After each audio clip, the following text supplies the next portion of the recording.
پھر جب مال لٹ گیا کیا واپس آ جائے گا؟ فرض کرو اگر رقم واپس آ گئی، زیور واپس مل گئے، اس کی آنکھوں کا نور کم کرنے والے سلائی کڑھائی کے کام کی چیز اگر واپس بھی مل گئی تو کیا اس کی عزت کی ٹوٹی ہوئی تجوری واپس مل سکے گی؟ کیا فائدہ؟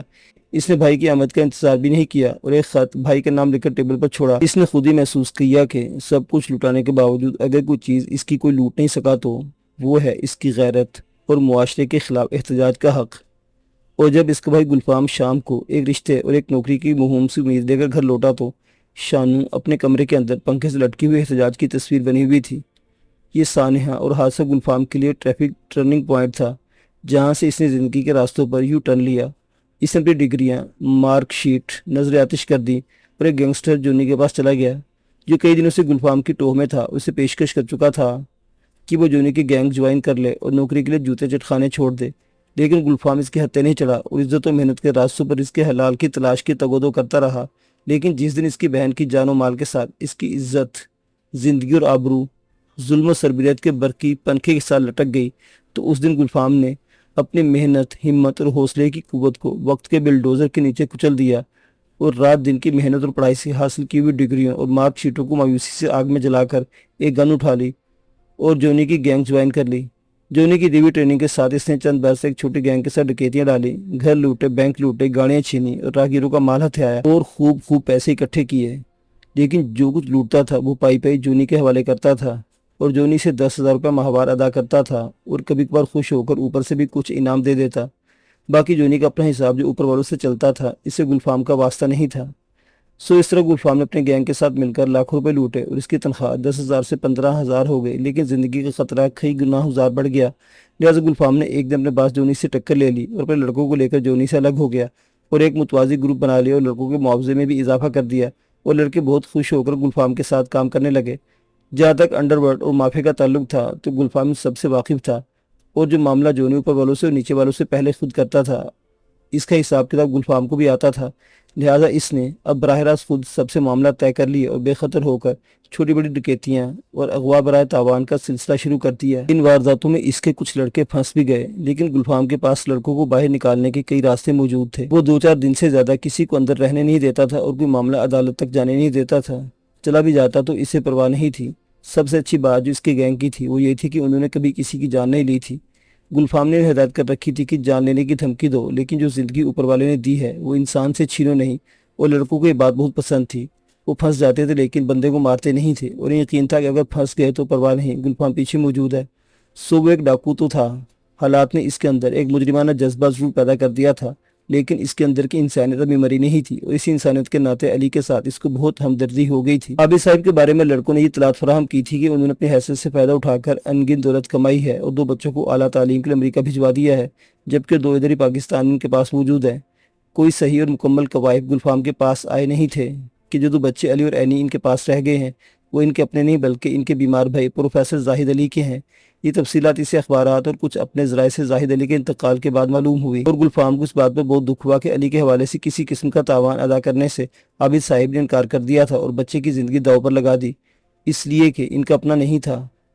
اور پھر جب زاہد علی کا انتقال ہوا تو ساری تفصیلات اخبار میں آئی اور پتہ چلا کہ ان کے بے شمار اسٹوڈنٹس اور دانشور دوست جنازے میں شریک ہوئے، تو وہ خود بھی جنازے کے شرکاء کو دور سے دیکھ آیا تھا، جہاں اسے عابد علی ایک جگہ کندھا دیتا ہوا نظر آیا، لیکن بعد میں سوم کے دن لڑکوں نے بتایا کہ وہ کہیں دکھائی نہیں دے رہے، نہ عابد علی نہ بیگم عابد علی۔ گلفام نے کئی بار ان کے گھر ٹیلی فون نمبروں پر فون کیا کہ سودے بازی کر کے تاوان کی رقم نیچے لے آئے اور بھاگتے چور کے لنگوٹی والے محاورے کے مصداق جو ملتا ہے لے لے، لیکن گھر پر فون اٹھانے والا ہی کوئی نہیں تھا۔ اور پھر ایک ہفتے کے بعد گلفام کو اطلاع ملی کہ عابد علی نے کسی کو پاور آف اٹارنی دے دیا اور مکان فروخت کر کے ملک سے باہر چلے گئے ہیں، اور علی کی بہن اینی کا اسے کچھ پتہ نہیں چلا کہ آیا اسے وہ ساتھ لے گئے یا کسی اور کو دے گئے ہیں۔ گلفام کے لڑکے بھی پریشان ہو گئے کہ علی کے ساتھ کیا سلوک کیا جائے، کیونکہ موت کا تصور اس گینگ کے پاس نہیں تھا۔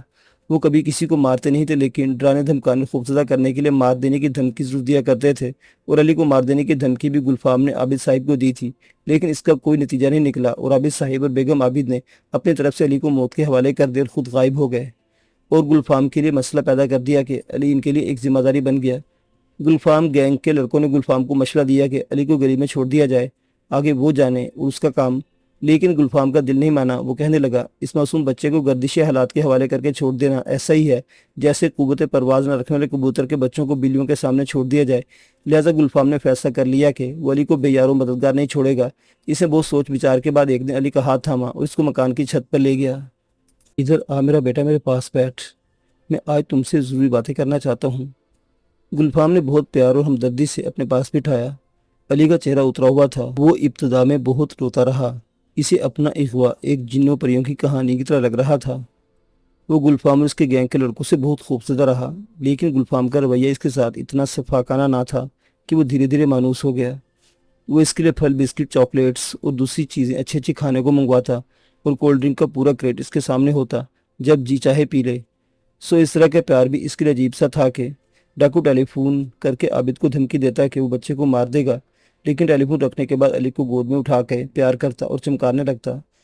وہ اس کی موت کے گھاٹ اتارنے کا تصور بھی نہیں کر سکتا تھا۔ اس نے پہلے بھی بچے اغوا کیے، بڑوں کو بھی یرغمال بنایا اور وارثوں کو دھمکیاں دے کر مار دے گا، لیکن کبھی کسی کو خراش تک نہیں پہنچائی۔ تاہم وہ ہر وقت پریشان اور خوفزدہ رہتا تھا کہ اس نے جو پیشہ اختیار کیا ہے اس میں موت کا کھیل کسی وقت بھی کھیلا جا سکتا ہے۔ تاہم ابھی تک اس کا نہ تو پولیس مقابلہ ہوا تھا، نہ ہی کسی کی جان لینے کا کڑا امتحان اس کے سامنے آیا تھا۔ اور اس دن بہت سوچ بچار کے بعد علی کو اپنے پاس بٹھایا اور علی سے جو گفتگو کرنے لگا اس کی سوچ اور ذہنی سطح سے اونچی تھی۔ تاہم وہ اسے سمجھاتا رہا، دیکھو بیٹے، یہ تو تمہیں معلوم ہے کہ تمہارا باپ مر چکا ہے۔ اس نے بھی اتنا ہی کہا تھا کہ علی نے رونا شروع کر دیا۔ میرا بابا مر گیا ہے، وہ روتے روتے بولا اور گلفام نے اسے پیار سے ڈانٹ پلائی۔ اے رو نہیں نالائق، میں نے تمہیں رونے کے لیے نہیں کہا۔ گلفام نے کہا تو علی چپ ہو گیا۔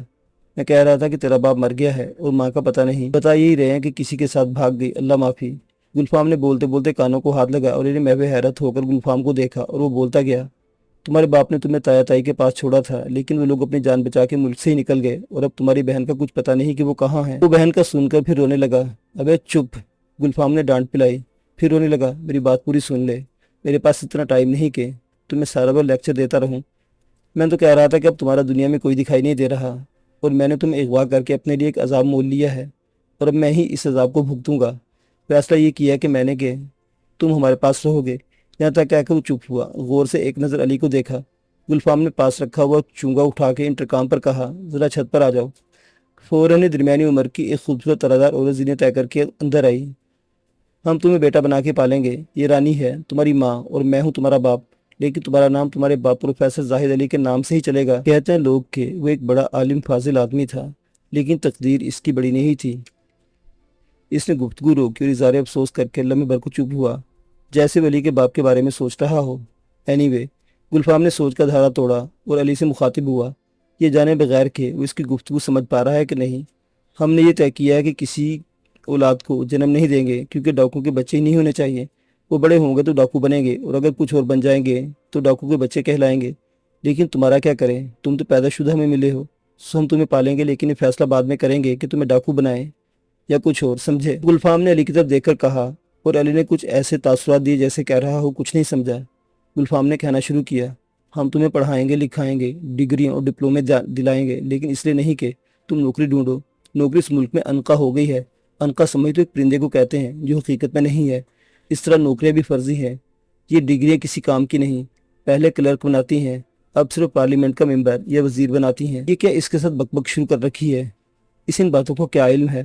مان گلفام کی بیوی رانی نے بیچ میں مداخلت کی، اس کو ان باتوں کا علم ہونا چاہیے۔ وہ بیوی سے بولا، لے جاؤ اسے، تم بچہ نہیں پیدا کرنا چاہتی تھی نا، قدرت نے پلا پلایا دے دیا ہے، اسے ہم خوب لکھائیں گے، پڑھائیں گے اور پڑھا لکھا کے ڈاکو بنائیں گے۔ توبہ اللہ، رانی نے کانوں کو ہاتھ لگایا، کیوں میں پڑھا لکھا ڈاکو نہیں ہوں؟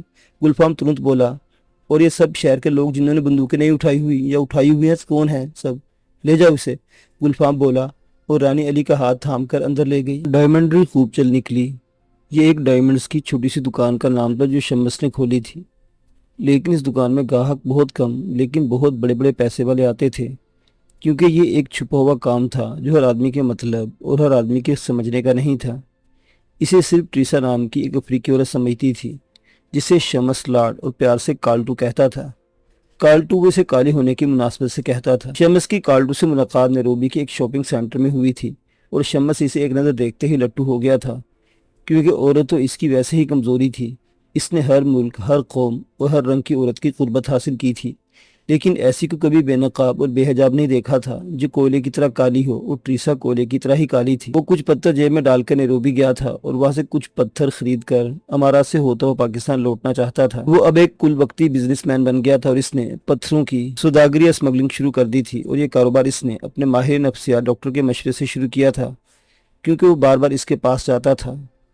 شمالہ کا ٹیومر اس کے دماغ میں کہیں پھنس گیا تھا جو روز بروز بڑھتا جا رہا تھا، اور جس کے لیے نہ کوئی دوا میڈیکل سائنس نے ایجاد کی تھی، نہ کوئی آپریشن اس کا علاج تھا کہ رسولی کو نکال کر باہر کر دے، اور میڈیکل سائنس کے اندر کوئی ایسی لیبارٹری بھی نہیں تھی جہاں اس ٹیومر کا معائنہ کر کے تشخیص اور علاج دریافت کیا جا سکے۔ لہذا شمس کے ڈاکٹر نے اپنے طور پر جو علاج سوچا تھا وہ یہی تھا کہ شمس کوئی کاروبار شروع کر دے، اور چونکہ شمس نے ہیرے جواہرات میں اپنی دلچسپی کا اظہار کیا تھا، اس لیے ڈاکٹر نے اسے اسی کاروبار کو شروع کرنے کا مشورہ دیا، اور شمس اسی مشورے پر عمل پیرا ہوا تو اسے کاروبار کی ابتدائی میں ایک بہت بڑی کامیابی حاصل ہوئی۔ اس کے پاس نقد پیسہ تو نہیں تھا، لیکن مشرق وسطیٰ سے آنے کے بعد اس سے جو بچت سرٹیفکیٹ خریدے تھے اس نے کیش کرا لیے، اور ایک بروکر کے مشورے سے کسٹم میں پڑا ہوا سکریپ بہت سستی نیلامی میں خرید لیا۔ اس سکریپ کو اس نے موٹر کاروں کے سپیئر پارٹس کے ہول سیل کرنے والے ایک بیپاری کے سامنے جب کھولا تو اس میں سے بڑی اور چھوٹی گاڑیوں کے ایسے پارٹس نکلے جو مارکیٹ میں بالکل ناپید تھے۔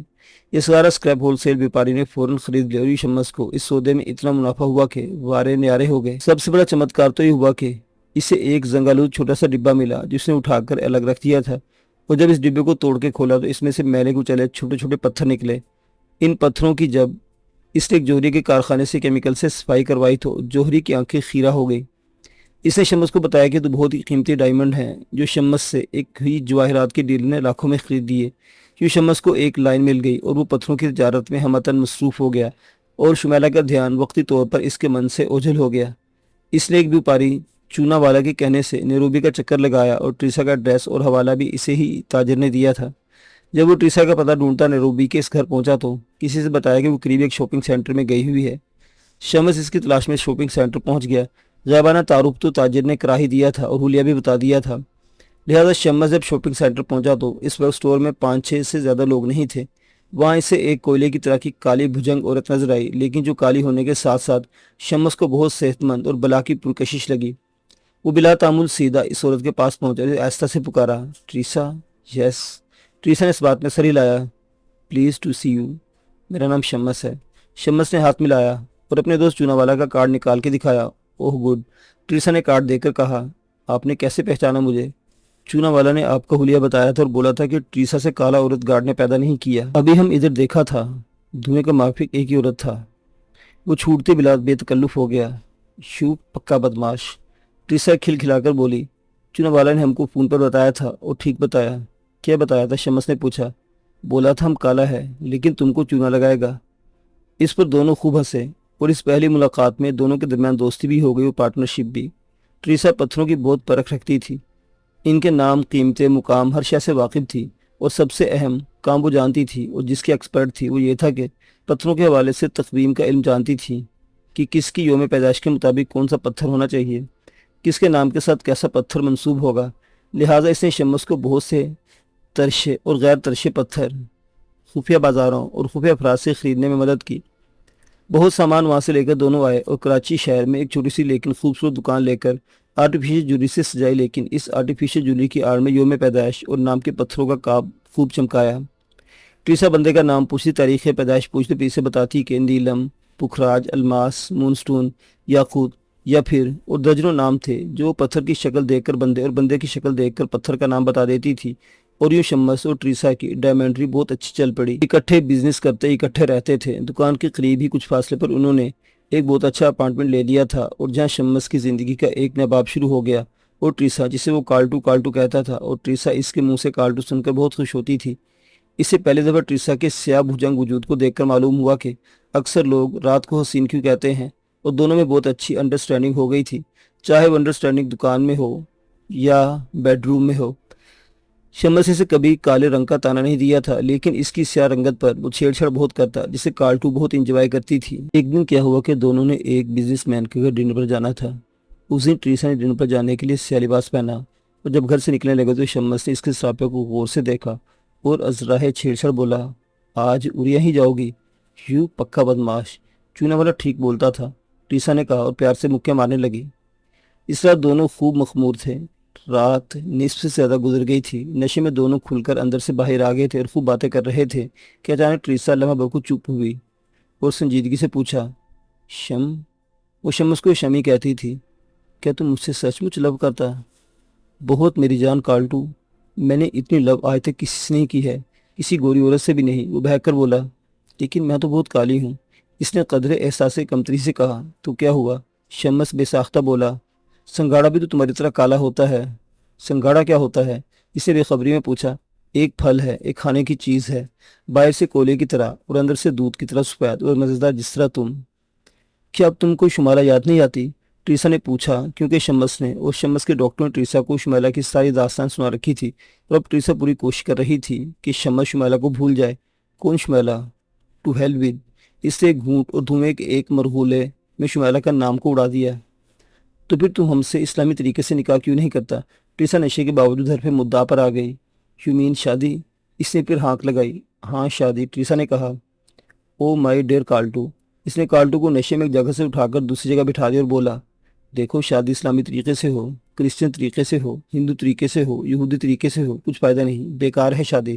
جسٹ انجوائے دی لائف، اور ہم انجوائے کر رہے ہیں، اور ناٹ بھی۔ شم دیکھو، ہش۔